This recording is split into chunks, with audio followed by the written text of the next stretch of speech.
Hello students, I welcome you to my YouTube channel Abhinav English.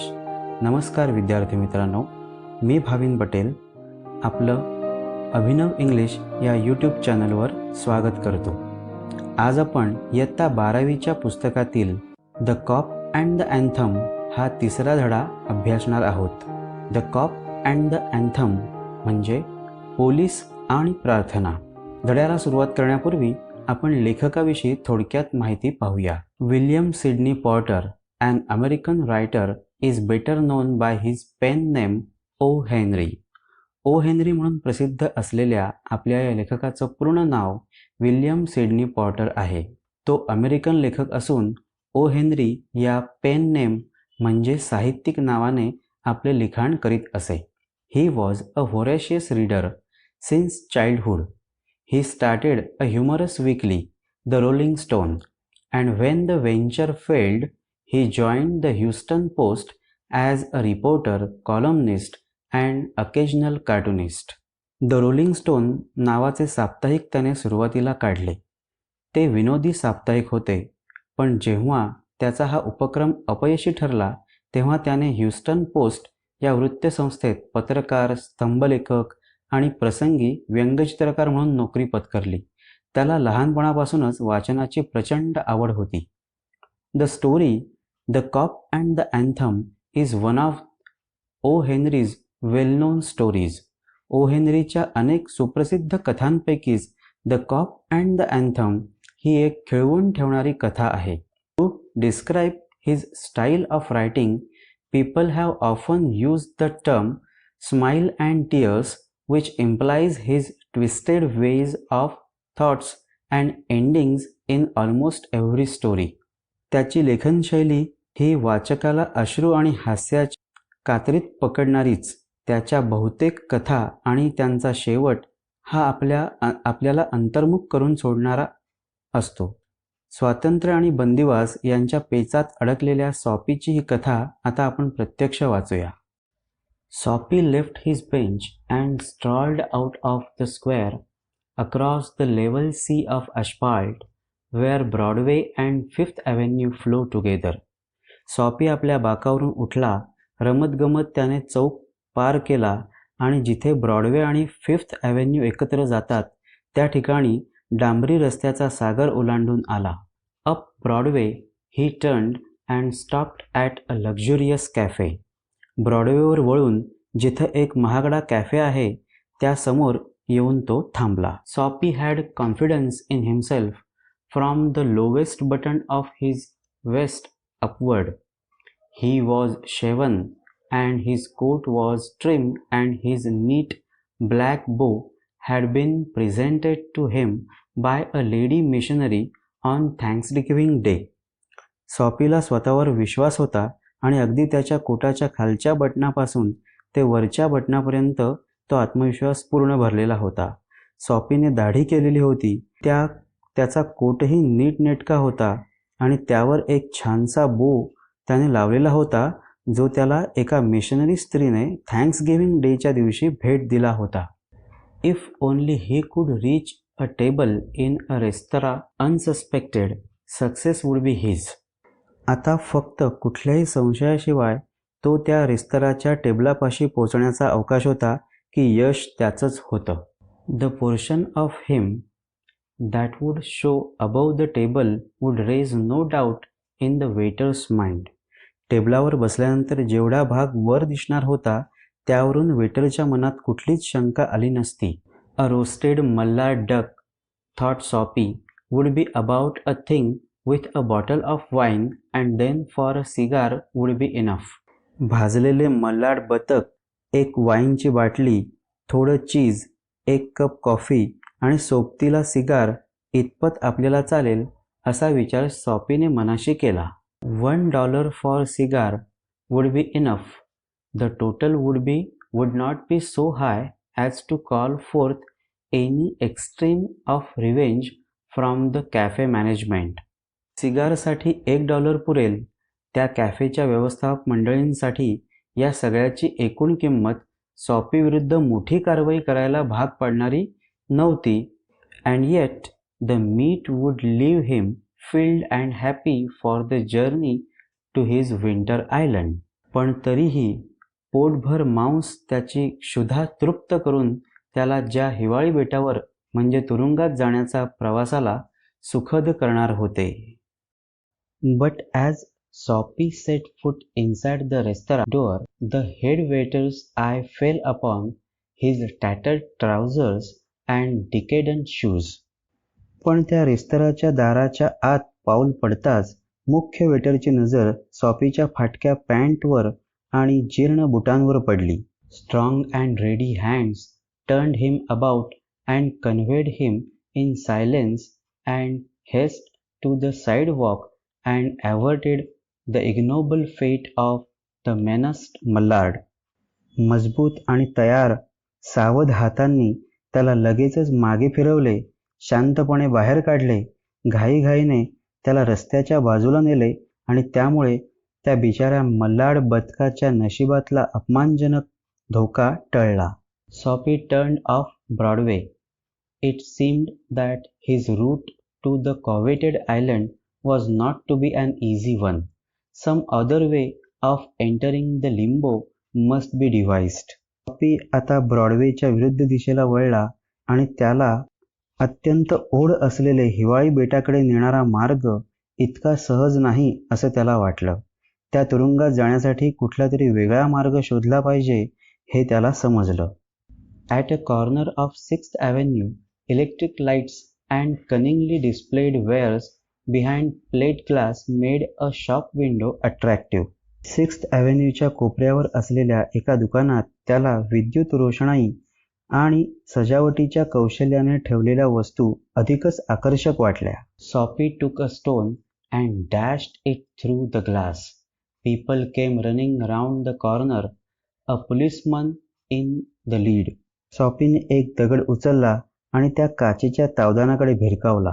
लोक त्या कोपऱ्यावर गोळा झाली आणि सगळ्यात पुढे एक पोलीस होता. Soppy stood still with his hands in his pockets and smiled at the sight of brass buttons.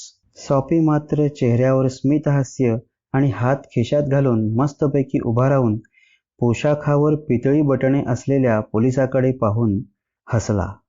Where is the man that done that? enquired the officer agitatedly. त्या पोलिसाने चिडून वैतागून विचारले, हा प्रकार ज्याने केला तो माणूस कुठे आहे? Don't you think that I might have had something to do with it? said Soppy with a friendly voice as one greets good fortune. एखाद्याला शुभेच्छा द्याव्यात अशा आविर्भावाने सॉपी म्हणाला, या सगळ्या प्रकाराशी माझा काही संबंध असू शकेल असे तुम्हाला वाटत नाही का? The policeman refused to accept Soppy even as a clue. एक पुसटशी शंकाही न घेता त्या पोलिसाने सॉपीकडे दुर्लक्षच केलं.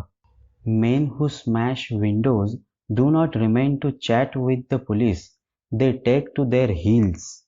जी माणसं काचेच्या खिडक्या फोडतात ती पोलिसांशी गप्पा मारायला उभी राहत नाहीत तर पाय पाठीला लावून पळ काढतात. The policeman saw a man halfway down the block running to catch a car. एक माणूस घाईने गाडी पकडण्यासाठी पळत असताना त्या पोलिसाने पाहिला.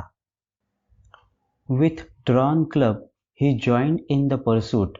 Soppy, with disgust in his heart, drifted along, twice unsuccessful. हातात छडी उगारून त्याने त्याचा पाठलाग केला. दोनदा अपयशी ठरलेला सॉपी जड अंतःकरणाने चालू लागला. On the opposite side of the street was a restaurant of no great pretensions. It catered to large appetites and modest purses. समोरच्याच बाजूला फार काही छानछेकी नसलेलं एक रेस्तरां होतं. पोटभर जेवण अत्यल्प खर्चात ही त्याची खासियत. Its crockery and atmosphere were thick, its soup and napery thin. त्या रेस्तरातलं काचीचं सामान आणि वातावरण जेवढं दाट होतं तेवढं जेवणाच्या टेबलावरचं कापड आणि सूप मात्र पातळ होतं.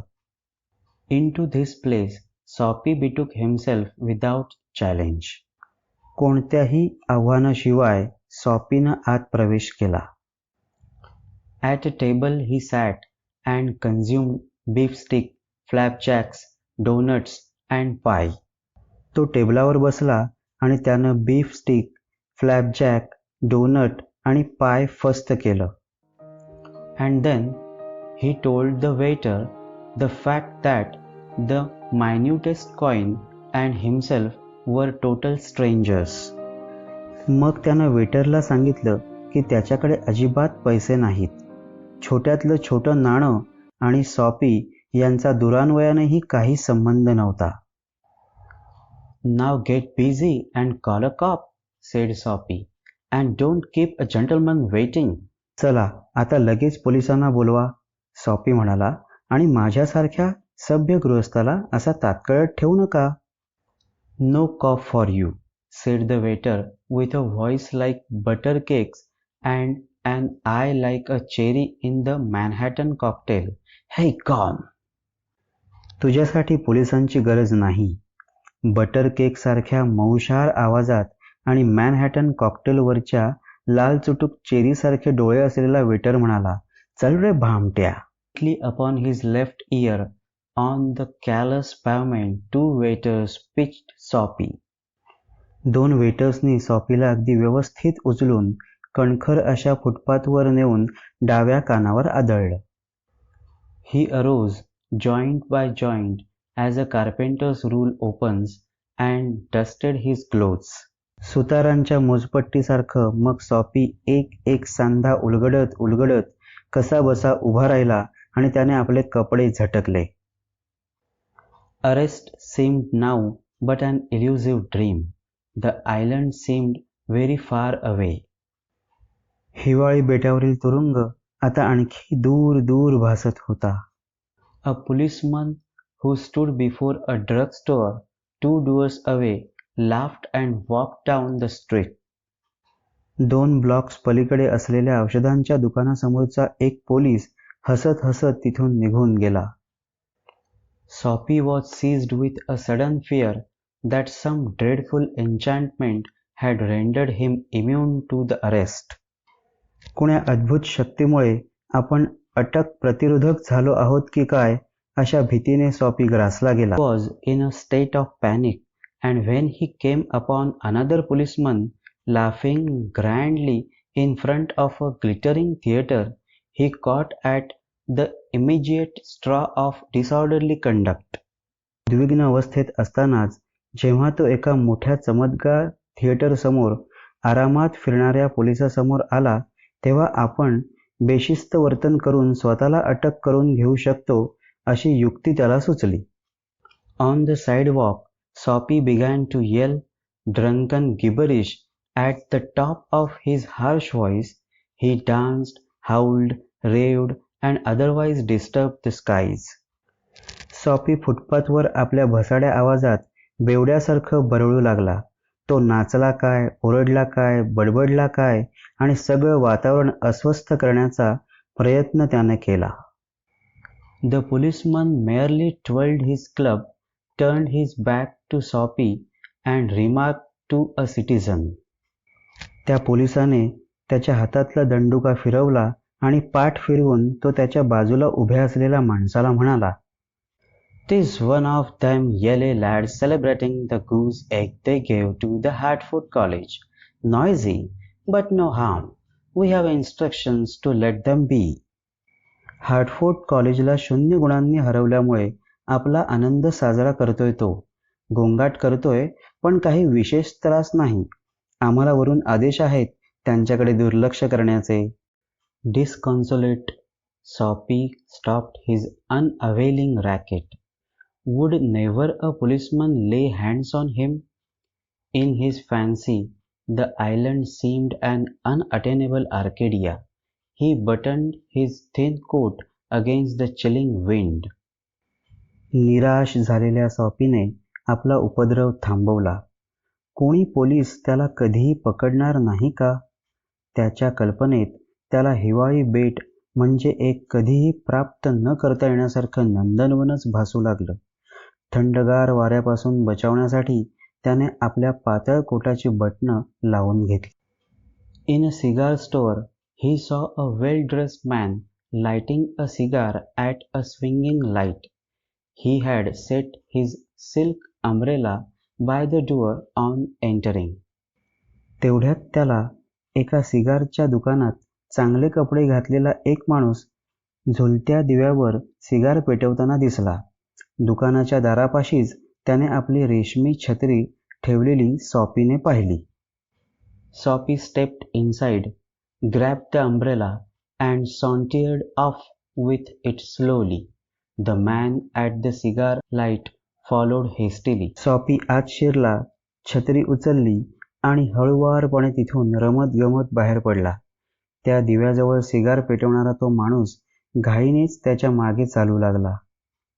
My umbrella, he said sternly. ही माझी छत्री आहे, तो कठोर आवाजात म्हणाला. Oh, is it? sneered Sophie, adding insult to the petty larceny. अरे च्या, असे होय, चोरावर मोर असा आविर्भाव आणून सॉपी म्हणाला. Well, why don't you call a policeman? I took it. Your umbrella? Why don't you call a cop? There stands one on the corner. मग पोलिसांना का नाही बोलावत? मी घेतली ती. तुझी छत्री, बोलाव की पोलीस, त्या कोपऱ्यापाशी आहे बघ ना उभा. Umbrella owner slowed his steps. Sophie did likewise, with a premonition that luck would again run against him. त्या छत्रीच्या मालकाने आपली चाल धीमी केली. सॉपीनेही तसंच केलं. त्याला वाटलं की नशीब ह्यावेळीही त्याला हुलकावणी देणार की काय. The policeman eyed at the two curiously. तो पोलीस त्या दोघांकडे कुतूहलाने लक्ष देऊन होता. Of course, said the umbrella man. Well, you know how these mistakes occur. If it's yours umbrella, I hope you will excuse me. I picked it up this morning in a restaurant. If you recognize it as yours, why I hope you will. साहजिकच आहे. ठीक आहे. ह्या अशा चुका घडतच असतात. तुम्हाला तर माहीतच आहे. ही जर तुमची असेल तर तुम्हाला माहिती असेलच, तो छत्रीवाला माणूस म्हणाला. मला आशा आहे की तुम्ही मला क्षमा कराल. आज सकाळी एक रेस्तराँमध्ये मी ही उचलली. तुम्ही तर जर तुमची असेल छत्री आणि तुम्ही ती ओळखली असेल तर असू द्या तुमच्याकडे. Of course it is mine, said Sophie savagely. Sophie रागावून म्हणाला, अर्थात माझीच आहे ती. The ex-umbrella man retreated. The policeman hurried to assist a tall blonde in an opera cloak across the street in front of a street car that was approaching 2 blocks away. तो छत्रीवर दावा करणारा माणूस होता, तो मागे फिरला. 2 ब्लॉक अंतरावरून car येताना पाहून रस्ता पार करण्याचा ओपरा क्लॉक घातलेला उंच पुरा सोनेरी केसांच्या माणसाला पोलीस मदत करायला निघून गेला. Sophie walked eastward through a street damaged by improvements. दुरुस्तीमुळे खराब झालेल्या पूर्वेकडील रस्त्यावरून सॉफी चालू लागला. He hurled the umbrella angrily into an excavation. बाजूला खणलेल्या खड्ड्यात त्याने छत्री भिरकावली. He muttered against the men who wear helmets and carry clubs. Because he wanted to fall into their clutches, they seemed to regard him as a king who could do nothing wrong. जी माणसं टोपी घालतात आणि हातात घेऊन फिरतात म्हणजे पोलिसांविरुद्ध तो फुरफुरत काहीतरी बोलत होता.